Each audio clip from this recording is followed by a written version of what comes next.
నమస్కారం సార్. నమస్తే సిరి. మరి మనం ఇల్లు కొనుక్కోవాలి అంటే ఏం చేయాలి, ఎలాంటి స్ట్రాటజీ యూజ్ చేయాలి అన్నది తెలుసుకున్నాం.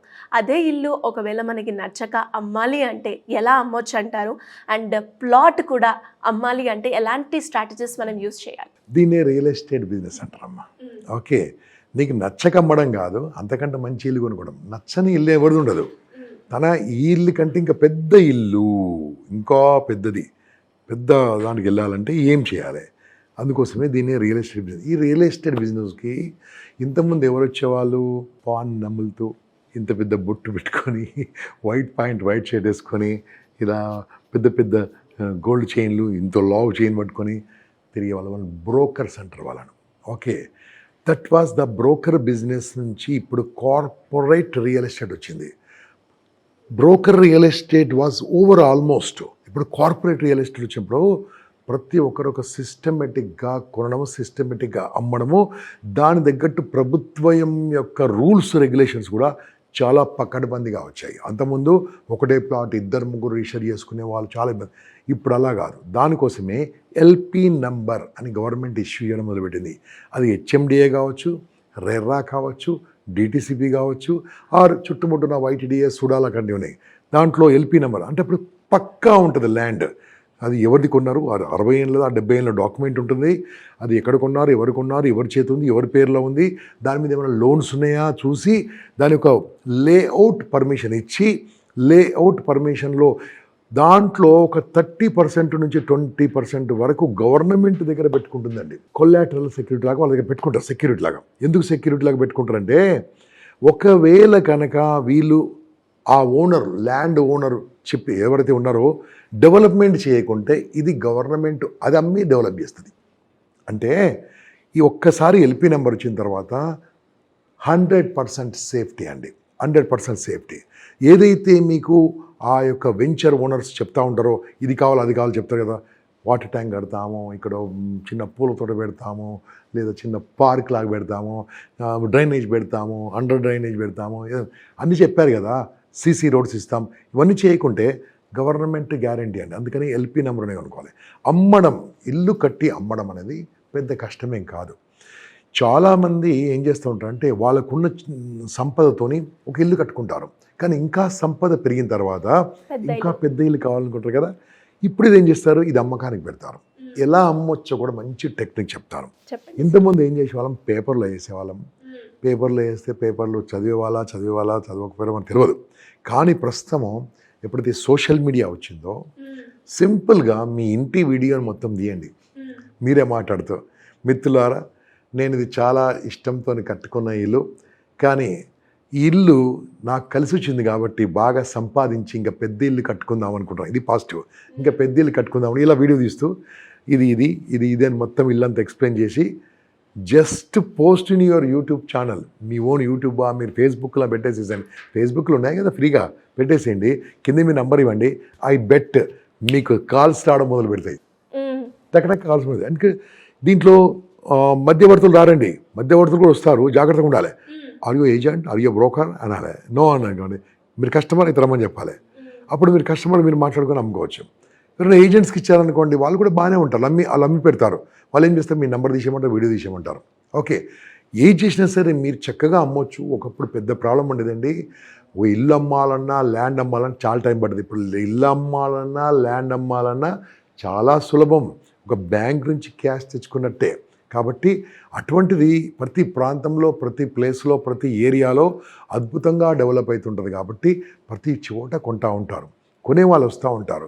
ఎగ్జాంపుల్ హైదరాబాద్ తీసుకుని అనుకోండి, ప్రతిరోజు ఒక 300 నుంచి 400 మంది సెటిల్ అవుతున్నట్టు హైదరాబాద్లో. As per Aadhaar address change ప్రకారం చెప్పాను, ఎవరో చెప్తే విన్నాను, సరి అనేది మీరు సబబు చూసుకోండి. సో ఇంతమంది సెటిల్ అవుతున్నారు అంటే ఇంతమందికి ఇల్లు కావాలి, ఎవరిస్తారు ఇల్లు? కాబట్టి అలా గ్రోత్ అవుతుందండి. ఎక్కడ వెళ్ళిపోయిందండి? ఫర్ ఎగ్జాంపుల్ హైదరాబాద్ ఎంత డెవలప్ అయిపోయింది. అక్కడ ఎటు చూసినా ఒక 70-80 కిలోమీటర్ దూరంలో పాత సిటీకి ఉన్నాయి. పాత సిటీ అంటే ఏంది? గాంధీనగరు, అశోక్ నగరు, హైదరాబాదు, హ్యాబిట్స్ పాత సిటీ. ఇప్పుడు ఒకప్పుడు పాత సిటీ అంటే చార్మార్ అనేవాళ్ళం. ఓకే, ఇప్పుడు కొత్త సిటీ ఎక్కడ? Jubilee hills, Madhapur, newest city ఇక్కడ శంకర్పల్లి, అటు మన శంషాబాదు, ఇటు అలా పెరుగుతుందండి అది. సో ఇటువంటి పరిస్థితుల్లో మీరు ఇల్లు అమ్మడం ఈజీ, కొనడం కూడా ఈజీ. కొనడం కూడా ఎంత ఈజీ అంటే, ఫర్ ఎగ్జాంపుల్ మీరు అమ్ముతున్నారనుకోండి, అమ్మేసుకోవడం పెద్ద కష్టం కాదు, టకటక యాజ్ పర్ రిజిస్ట్రేషన్ దాని ప్రకారం చక్కగా మొత్తం అయిపోతుంది. మీరు కొనుక్కోవడం కూడా చాలా ఈజీ. ఎలా కొనుక్కోవాలో కూడా చెప్తాను. ఒకప్పుడు కొనడం అంటే చాలా కష్టంగా ఉండేది. వెతికి బిల్డింగ్స్ ఇది అమ్మకానికి ఉందా, దీంట్లో ఫ్లాట్ ఉందా, దీంట్లో అని అడిగేవాళ్ళం, డిమాండ్ చేసేవాళ్ళు. నా ఓన్ ఎగ్జాంపుల్ చెప్తాను. నేను ఇంతకుముందు నారాయణగూడ, అశోక్ నగర్ ఏరియాలో, అక్కడ హిమాయత్ నగర్ రోడ్ నెంబర్ 14 ఏరియాలో ఉండేవాడిని. అక్కడ ట్రాఫిక్ విపరీతంగా పెరిగి హార్న్ సౌండ్స్ భరించలేక విపరీతంగా ఉండడం వల్ల I want to shift to other area. అప్పుడు నేను ఎక్కడ అపార్ట్మెంట్కి వెళ్ళినా ఓనర్ కలవకపోవడము, ఎవరో ఎంప్లాయీ చూపించడము అనడము చాలా విసిగేసింది. Why don't you do something new? కొత్త రకంగా ఎందుకు ప్రయత్నం చేయకూడదని ఏం చేశాను తెలుసా? నేనే పేపర్లు యాడ్ ఇచ్చాను. ఏమని ఇచ్చాను?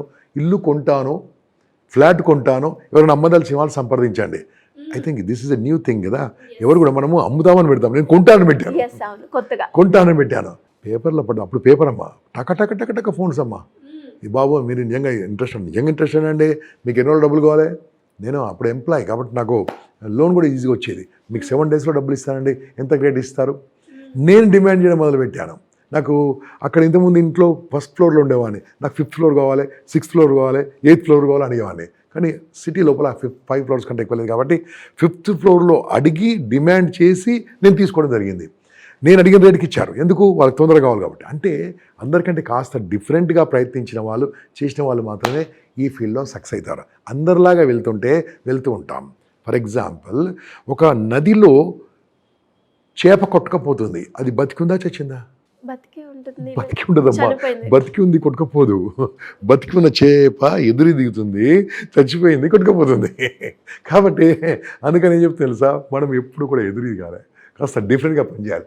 అప్పుడేనండి మనం సక్సెస్ అయ్యేది. అలా సక్సెస్ కావాలంటే చాలా ఈజీ. ఇంతకుముందు అమ్మ చెప్పినట్టుగా మీరు ఎవరికైనా రియల్ ఎస్టేట్ వ్యాపారం చేయాలనుకుంటే, మీరు కూడా రియల్ ఎస్టేట్లో రావాలనుకుంటే, ఏమండి మీ బిజినెస్ వదిలిపెట్టక్కర్లేదు, మీ ఎంప్లాయ్మెంట్ వదిలిపెట్టక్కర్లేదు, మీరు చేస్తున్న పని వదిలిపెట్టక్కర్లేదు. దీంట్లో రావాలనుకుంటే ఒక అద్భుతమైన శిక్షణ మీకోసం ఇవ్వడానికి నా అనుభవం, నా 25 ఏళ్ళ 26 ఏళ్ళ అనుభవం పంచుకొని మిమ్మల్ని నిష్ణాతులుగా తయారు చేయడానికి ఈ మీడియా ద్వారా నేను మిమ్మల్ని అప్రోచ్ అవుతున్నాను. మీరు చెప్తుంటే చాలా నిజమే అనిపిస్తుంది. అండ్ అలాగే ఇప్పుడున్న ప్రజెంట్ సిచ్యువేషన్లో అలా ఒక కార్నర్కి ప్రశాంతమైన వాతావరణాన్ని చూసుకొని మీరు ఏ పాయింట్స్ చెప్పారో అవన్నీ అలా ఫిల్ చేసుకుంటే ఇల్లు బాగుంటుంది, ఇంట్లో ఉన్న మనం కూడా చాలా బాగుంటాం, ఆరోగ్యంగా ఉంటాం, ఆనందంగా ఉంటాం. సార్, ఇలా చాలా మందికి డౌట్స్ ఉన్నాయి. అంటే ఇల్లు పరంగా అండ్ ఈ ప్లాట్ కొనుక్కోవాలా, ఇది ఎలా సేల్ చేయాలి అని, ఇలా రకరకాల డౌట్స్ ఉన్నాయి. వాళ్ళు మిమ్మల్ని అప్రోచ్ అవ్వాలి అంటే ఏ విధంగా అప్రోచ్ అవ్వచ్చు అంటారు? అంటే ఇది బిజినెస్ లాగా చేయాలనుకుంటే చేయవచ్చమ్మా. ఎందుకంటే ప్రస్తుతము హైదరాబాద్ చుట్టుముట్టు కానీ, విశాఖపట్నంలో కానీ ఎన్ని కంపెనీలు ఉన్నా సరే డిమాండ్ వర్సెస్ సప్లై, అంత డిమాండ్ ఉంది. కాబట్టి ఇంకొక 10 లక్షల మంది కూడా ఈ వ్యాపారంలోకి వచ్చినా సరే ఇంకా బిజినెస్ ఉంటుంది. ట్రైనింగ్ ఇచ్చేవాళ్ళు లేరు, చెప్పేవాళ్ళు లేరు. అందుకోసమే నేను నాకున్న అనుభవం, 25 ఏళ్ళ అనుభవంతో రియల్ ఎస్టేట్ రంగంలో ఎలా ఉండాలి, రియల్ ఎస్టేట్లో ఏం నేర్చుకోవాలి, రియల్ ఎస్టేట్లో ల్యాండ్ ఎటువంటి ప్లేస్లో కొనాలి, ఎటువంటి ప్లేస్లో అమ్మాలి, ఎటువంటి వారు కొనగలరు, ఏమి చేయగలరు అన్న దాని గురించి ఒక మంచి క్లాస్ తయారు చేశాను. దాని గురించి ఎవరైనా సరే వచ్చి నేర్చుకోవచ్చు. మరి ఈ మంత్ మనకి క్లాసెస్ ఎప్పుడెప్పుడు ఉన్నాయి, ఏ టైంలో? అవునమ్మా, యాక్చువల్గా నేను వద్దనుకున్నాను, ఆపేద్దాం అనుకున్నాను. కానీ నా first batch, second batch, third batch, fourth బ్యాచ్లో విన్న తర్వాత వాళ్ళ యొక్క ఇంట్రెస్ట్ కాదమ్మా, సంపాదించారు. ఒకరు 14 లక్షలు సంపాదించారు, ఒకరు 7 లక్షలు సంపాదించారు, ఒకరు 6 లక్షలు సంపాదించారు. కొంతమంది జాబ్కి రిజైన్ చేసి ఇదే పట్టుకున్నారు, because they are earning money. అంటే నేను రిజైన్ చేయొద్దని చెప్పాను, ఎప్పుడు కూడా చేయొద్దని 100% చెప్తాను. అయినా సరే వాళ్ళ ఇష్టం అది. కాబట్టి ఎందుకు ప్రొఫెషనల్గా చేయకూడదని చెప్పేసి మళ్ళీ ఒక class 5th batch we're starting on 27th March. 27 March start అవుతుంది. 27, 28, 29, 30, 31 ఈ 5 రోజుల పాటు రోజు సాయంత్రం 8 నుంచి 9 గంటల వరకు, 9కి ఎప్పుడు మీరు క్లోజ్ చేయలేదు, మళ్ళీ ఒక గంట సేపు క్వశ్చన్ ఆన్సర్స్ ఉంటాయి. 5 నా స్నేహితులు కానీ, నా సహశిక్షకులతో కానీ, నేను కానీ మీతోని చక్కగా కొన్ని బేసిక్స్, యార్డ్ అంటే ఏంది, గజం అంటే ఏంది, ఫీట్ అంటే ఏంది, అసలు నాలా అంటే ఏంది, హెచ్ఎండి అంటే ఏంది, అన్ని డిటిసిపి అన్నీ ఎక్స్ప్లెయిన్ చేస్తాం. ఎక్స్ప్లెయిన్ చేసిన తర్వాత ఎందుకు అమ్మాలి, ఎందుకు కొనాలి, ఈ ప్రొఫెషన్ ఎలా ఉంటుందో ఎక్స్ప్లెయిన్ చేస్తాం. ఒక్కరోజు అంటే అది 1 ఏప్రిల్ నాడు నా దగ్గర రావాలి. ఆ రోజు నేను ఉంటాను, నా సహశిక్షకులు ఉంటారు, నేను ఒక 2-3 అవర్స్ క్లాస్ తీసుకుంటాను. మొత్తం మీద ఆ రోజు ఫుల్ డే క్లాస్ ఉంటుందండి. ఆ ఫుల్ డే క్లాసు ఇక్కడ ఒక ఆఫీస్లో ఉంటుందండి, హోటల్లో ఉండదు, ఒక ఆఫీస్లో ఉంటుంది. ఆఫీస్లో మంచి ఒక హాల్లో ఉంటుంది, అక్కడ వచ్చి నేర్చుకోవాలి. దాని తర్వాత సండే అంటే నెక్స్ట్ డే 2 ఏప్రిల్ నాడు మిమ్మల్ని ఒక మంచి ప్లేస్కు మీ ఖర్చులతో, మీ కార్లతో మేము ప్రొవైడ్ చేయమని, ఎక్కడైతే బాగా డెవలప్మెంట్ ఉందో, ఎక్కడైతే మంచిగా ఉందో అటువంటి వాళ్ళ ఓనర్తో పర్మిషన్ తీసుకొని మిమ్మల్ని తీసుకెళ్ళడం జరుగుతుంది. బట్ యువర్ వెహికల్ ఉంటుంది దానికి.